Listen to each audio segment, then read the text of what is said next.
दो दिग्गजों का महायुद्ध, गोकू वीएस नारुतो।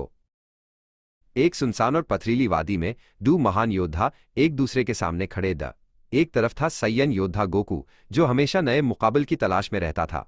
दूसरी तरफ था हिडन लीफ का 7 होकागे नारुतो उजुमाकी। दोनों ने एक दूसरे की तरफ देखा और उनकी आंखों में मुकाबला करने की आग साफ दिख रही थी। लड़ाई शुरू होते ही नारुतो ने अपने हाथ की उंगलियों से एक संकेत बनाया और चिल्लाया, शैडो क्लोन जुत्सु। पलक झपकते ही वहां नारुतो के ढेर सारे रूप दिखने लगे। गोकू ने मुस्कुराते हुए अपनी रफ्तार बढ़ाई और अनक्लोन्स के बीच बिजली की तरह दौड़ने लगा, हर एक वार को बड़ी होशियारी से बचते हुए। ये लो मेरा असली वार। नारुतो ने अपने हाथ में एक चमकता हुआ नीला गोला बनाया, रसेनगान। गोकू ने अपने हाथों को पीछे किया और एक नीली रोशनी इकट्ठा करने लगा। कामी हामी हा। दोनों की शक्तियां एक दूसरे से टकराईं, जिसके धमाके से पूरी वादी हिल गई।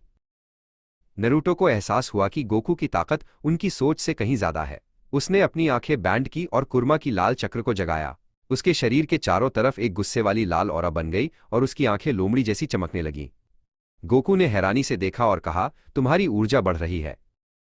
अचानक एक बड़ा धमाका हुआ और धूल का गुबार उठा। जब धूल साफ हुई तो वहां नारुतो नहीं, बल्कि एक विशाल 9 पूंछ वाला लोमड़ी खड़ा था, कुरामा। उसका कद पहाड़ जितना बड़ा था और उसकी दहाड़ से आसमान कांप उठा।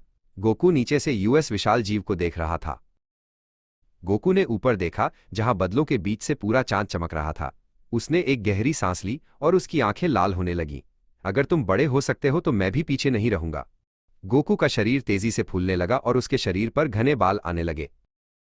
कुछ ही पलों में गोकू एक विशाल जायंट एप यानी उजारू बन चुका था।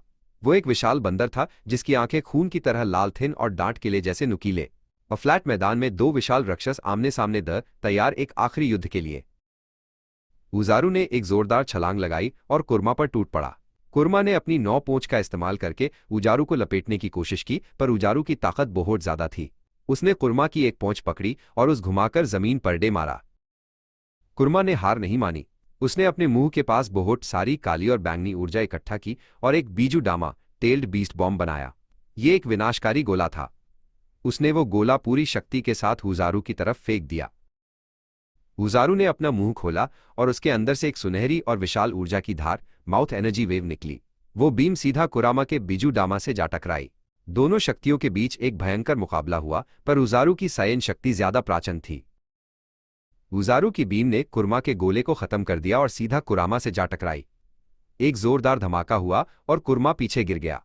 उसकी शक्ति धीरे धीरे कम होने लगी और वो वापस नारुतो के रूप में बदलने लगा। उजारू ने अपनी जीत का ऐलान करते हुए एक भयंकर दहाड़ लगाई। सूरज निकलने वाला था और चांद